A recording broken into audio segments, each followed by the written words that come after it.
j'ai acheté une Miata. Et ouais. Ah, et bienvenue dans les déglingués du piston. Bon, donc oui, vous l'avez vu, j'ai bel et bien acheté une Miata. Donc, voilà la bête. Pour ceux qui veulent savoir, Mazda MX-5 de 99. Donc, c'est la NB en 1,8 litre, 140 chevaux. Il y a un autobloquant à l'arrière. Oui, monsieur, c'est censé plutôt bien drifter. J'ai pas encore essayé, ça fait pas longtemps que je l'aime. Alors, qu'on soit d'accord tout de suite, oui, elle a beaucoup de défauts esthétiques. Je l'ai payé une misère. Je l'ai payé 3000 balles. Là, un litre 8, il y en a beaucoup, ils la vendent à 10 000, 9 000. La cote, c'est environ 7 000 normalement. Bon, on va tout de suite parler de ce qui fâche. Donc, nous avons ceci d'abord.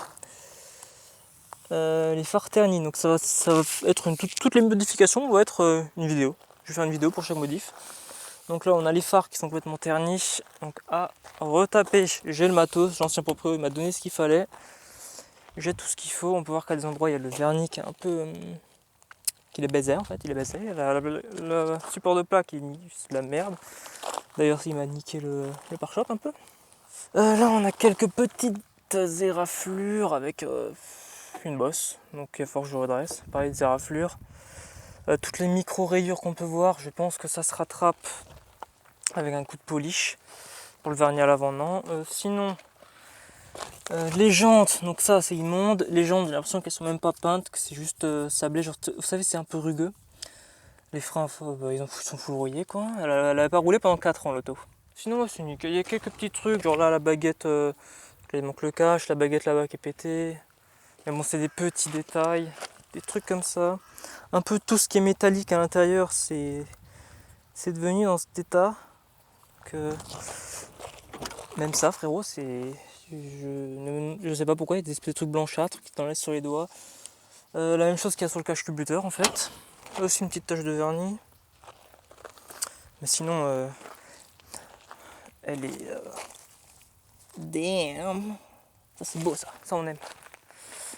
Légère odeur de cramé parce qu'il y a un sachet plastique sur le pot d'échappement, enfin au milieu. Donc le truc qui fait peur, c'est ça.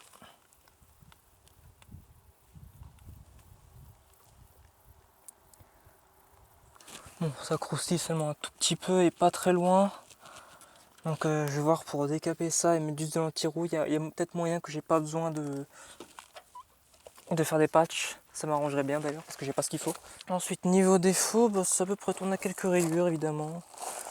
Donc là, rayure légère. Celle-là un peu plus profonde mais ça va, c'est sur des pare-chocs en plastique.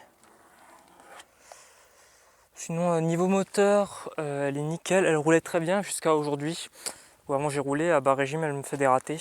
Et bon, et sinon, déjà commandé, mais voilà. Je la remets pas entièrement, mais en gros il y a la capote qui. Enfin il y a ça qui. Puis parce que c'est une version avec vitre en verre. Voilà, t'as la lunette arrière qui se fait la malle. Je l'ai déjà commandé. Donc ça, c'est fait. Donc de base, le vendeur en voulait 4000. Donc en lui montrant un peu tous les défauts qu'il y a et tous les trucs à faire, j'ai réussi à la négo pour environ 3000. J'ai acheté la moitié des pièces que je vais mettre dessus. Genre la capote, je l'ai déjà acheté en occasion pour 200 balles, en bon état. Donc ouais, moi, déjà ça c'est fait. J'ai quelques petits frais à prévoir, mais on verra ça dans les prochaines vidéos. Parce que petit frais par petit frais, ça commence à coûter cher et je pourrais pas tout faire d'un coup. Surtout qu'il faut que je fasse une vidange moteur là. Vu que je sais pas quand elle a été faite, parce qu'évidemment cette voiture a été immobilisée pendant 4 ans, elle roulait pas. C'est un exploit qui est que ça en rouille d'ailleurs, et que vu l'état de la capote, que l'intérieur soit pas pourri. Donc je suis plutôt content. D'ailleurs on va tout de suite aller voir à l'intérieur. Donc oui, elle est sale un peu parce qu'il a plu hier. Et oui, la capote a survécu à la pluie. Voilà, évidemment, hop, des beaux panneaux de porte. Bon, c'est sale, hein, je l'ai acheté comme dans cet état, je ne l'ai pas nettoyé, j'ai juste nettoyé un peu les vitres. Donc voilà, ici quand on a la capote ouverte, bon, on a un bon petit espace de rangement. Là, on a également des rangements. D'ailleurs, ça, c'est ce qui va là normalement, mais il tient pas. Et hop, le coupe-vent, c'est ridicule. Oui. Donc ce que je compte faire aussi, c'est démonter un peu quelques pièces, par exemple ça pour le repeindre, parce que c'est immonde mon copain. Plein de petites pièces qui ont en gros fait un peu la roue, genre ça, tu vois, je vais le démonter quand je vais refaire la capote et je vais poncer et repeindre ça pour qu'il soit en bon état. Niveau intérieur, donc on a un volant Nardi, oui c'est un vrai volant Nardi. Il y a un voyant ABS ici qui ne part pas. En fait, ce qui s'est passé, c'est que le proprio, donc je disais, l'ancien proprio a débranché l'ABS et rebranché à l'envers, ce qui fait que en fait ça a mis un code d'erreur comme quoi l'ABS ne marche pas, du coup le voyant, d'où le voyant. Et quand il l'a remis bien, l'ABS fonctionne, mais du coup sur le calculateur il y a toujours le code erreur. Et j'ai voulu le supprimer avec une petite valise, et je vais vous montrer après pourquoi je n'ai pas pu. Donc pour continuer à l'intérieur, on a ici, je vois rien sur l'écran donc désolé si c'est pas focus. Donc on a les rétros électriques, donc c'est pour régler les rétros. On a l'horloge et ça, mais ça je vais l'enlever parce que j'ai enlevé l'autoradio qu'il y avait, c'est une autoradio avec un multidisque à l'arrière. J'ai enlevé parce qu'en fait c'est un emplacement double DIN et je vais mettre une tablette ici pour avoir tout centralisé. Donc voilà, j'ai les trucs de base.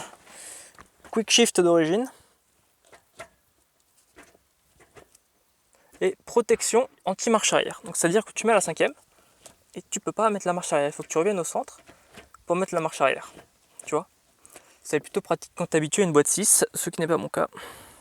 En parlant de trucs à repeindre, ce sandar, soit je l'enlève, soit je le repeins parce qu'il est, bon, il est immonde. Sinon, tout est nickel. On a une boîte à gants, une belle boîte à gants.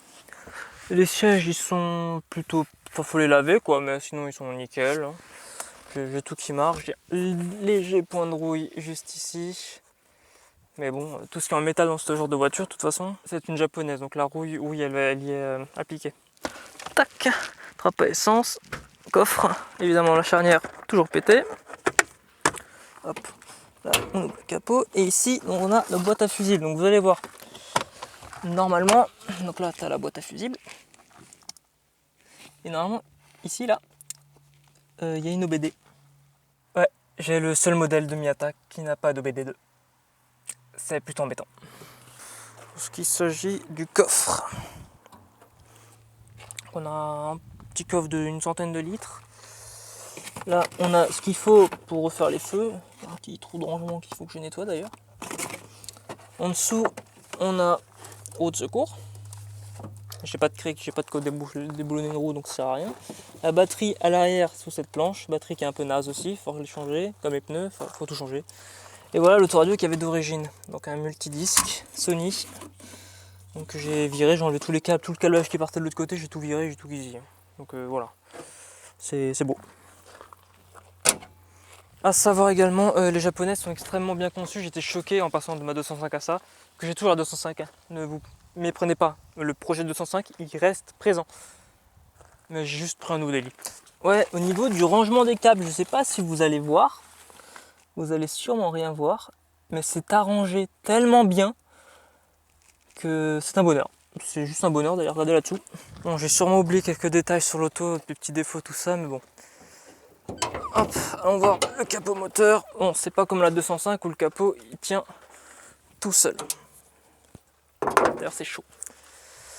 Parce que la 205 c'est pratique, tu lèves, il vient se bloquer tout seul. Là, non. Oui, pour ceux qui ont la même idée que moi, il y a large la place pour un intercooleur, donc pour y caler une turbine chinoise.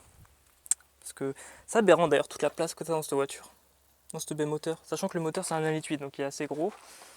On veut voir que lui je vais le repeindre parce qu'il est dégueulasse. Donc en termes d'upgrade il est pas mal parce que tu peux du coup mettre un deuxième ventilateur ici et les clips pour. Tu peux.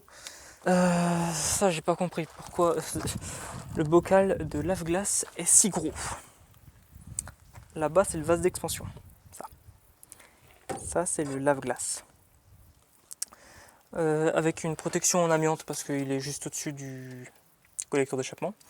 Du coup, si j'en mets un plus petit et que je relocalise ici en mettant une autre admission, parce que ce tube qui fait n'importe quoi, là, je vais vite le redimensionner comme ça, ben, je libère de la place ici pour venir y caler un turbal. Et tout le piping, ben, frérot, t'as de la place. Hein. Donc ouais, c'est plutôt intéressant sur cette voiture, il y a pas mal de possibilités de braid. C'est extrêmement bien posé, c'est beau quoi, c'est pas comme une voiture moderne où t'as un gros tas de câbles par-dessus. Là je trouve ça plutôt beau, esthétique, bien arrangé. Évidemment il va falloir quand même que je fasse un gros nettoyage. L'ancien proprio avait changé la totalité des fusibles de la voiture. Parce qu'il s'était un peu oxydé ici les fusibles. il les a tous changés, c'est nickel, on adore. Donc ouais, pour le témoin d'ABS, j'ai une prise diagnostique ici qui n'est pas une OBD2, on peut voir. Mais j'ai trouvé sur internet pour 20 balles un adaptateur, ça, vers OBD2. Je suis allé sur AliExpress, je l'ai eu à 4 € ce même adaptateur, qui utilisait exactement la même photo que sur l'autre site. Il y a un moment, venez pas me dire que je vais pas payer 20 balles alors que je peux le payer 4 €, non, sérieusement. Bon, je vous fais cette vidéo en vitesse, je suis en train de mourir de chaud, ouais, j'aurais voulu la faire dans de meilleures conditions, mais là bon, je vais pas te mentir que je suis en train un peu de mourir. Et vu tous les trucs que j'avais à faire sur la voiture, je voulais faire la vidéo assez rapidement pour pouvoir du coup vous montrer toutes les modifications, pour que ça suive quoi. Pas que je me retrouve à faire une présentation une fois que la voiture je l'ai terminée, alors que c'est pas le but. J'aime bien, vous savez quand, putain mais c'est chaud. Du coup ouais, comme je disais, j'adore cette voiture, juste rouler, cruiser. T'as même pas envie d'aller vite, juste tu cruises, t'es là tranquille en décapotable. C'est la belle vie quoi. Elle est puissante, hein, 140 chevaux en propulsion avec un autobloquant. T'inquiète pas que quand tu montes dans les tours, elle a le chétan la voiture, elle veut te tuer.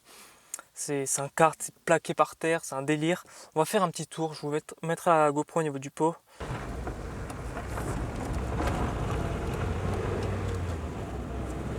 On va entendre les ratés. Je suis sur 3 cylindres là. Je peux pas vous faire un truc correct là, je sais pas pourquoi aujourd'hui elle tourne sur 3 cylindres.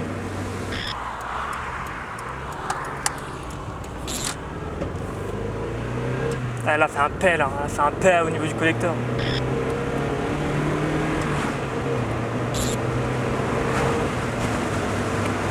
Elle roule comme de la merde. Là elle roule comme de la merde. Avant elle a roulé un peu mieux, mais là je sais pas ce qu'elle a. Je sais pas si vous l'entendez à la cam, je sais même pas si vous m'entendez tout court, hein. Mais quand j'accélère, elle fait des ratés. Avant, elle faisait juste à bas régime, à haut régime ça allait. Là, même à haut régime, elle me fait des ratés. J'ai l'impression que je tourne sur 3 cylindres, ça donne des à-coups, c'est un bordel. Je sais pas ce qu'elle a, je pense que j'ai encore roulé avec la 205 un petit moment du coup. Parce qu'elle a clairement un problème. Donc je suis allé chercher la voiture à Strasbourg. Et chez le mec, je l'ai testé, la voiture elle roulait parfaitement bien. Niveau moteur, elle était super saine. Le moteur il bougeait pas, il faisait pas de petits bruits bizarres. Il était vraiment nickel. Elle avait du couple, elle envoyait à bas régime. Et là, je sais pas, depuis que je l'ai récupéré, j'ai rien fait dessus pourtant. Mais j'ai l'impression qu'il y a une merde. Ah, là elle marche.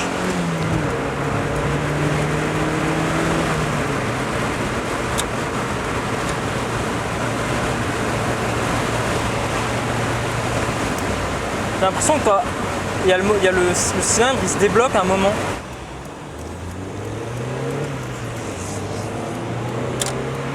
Là, elle va bien.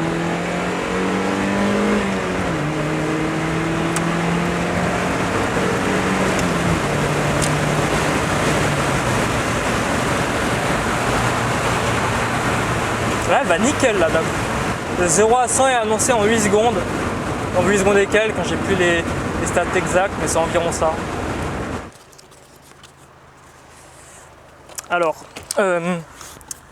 j'avais pensé avant de partir d'enlever les cache-plaques, j'en ai enlevé un. Le deuxième, je l'ai laissé pour faire une photo Insta et j'ai oublié de l'enlever. Ouais. Donc sur ce, on va s'arrêter là. Je vais vous mettre à l'arrière pour que vous ayez un son de l'échappement. Et j'espère que ça vous aura plu. C'est un nouveau projet. Pour le moment, je ne vais pas faire de tuning dessus, pas d'amélioration moteur. Je vais là juste la rendre propre pour que ce soit mon nouveau daily. Et après, peut-être un jour, tu vois. Mais du coup, là, on va pouvoir se focus sur la 205 quand j'aurai les tunes, parce que du coup, ça va bouffer un peu toutes les tunes que j'avais. Sur ce, portez-vous bien. Faites pas trop les cons, pas comme moi. Et à la prochaine. Ciao!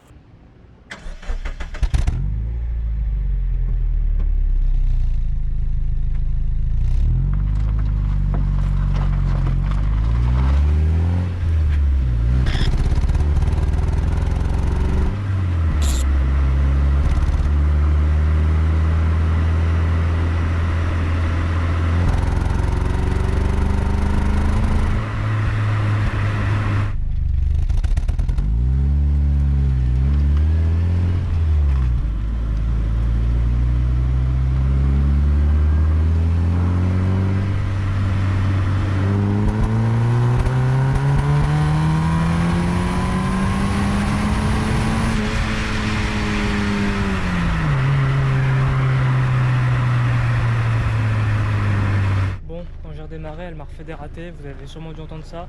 À un moment j'ai réussi à ne plus avoir de ratés, j'ai tapé une petite pointe mais en deuxième. J'ai pas pu atteindre le rupteur parce qu'en fait elle allonge tellement, elle monte à 110 en deuxième et il y avait quelqu'un en face, c'est un peu la merde tu vois. Mais elle pousse fort, elle a une bonne allonge, franchement tu dépasses les 3000-4000 tours minutes, c'est un bordel. Mais bref, ouais elle a un petit problème là, je vais voir ce que c'est.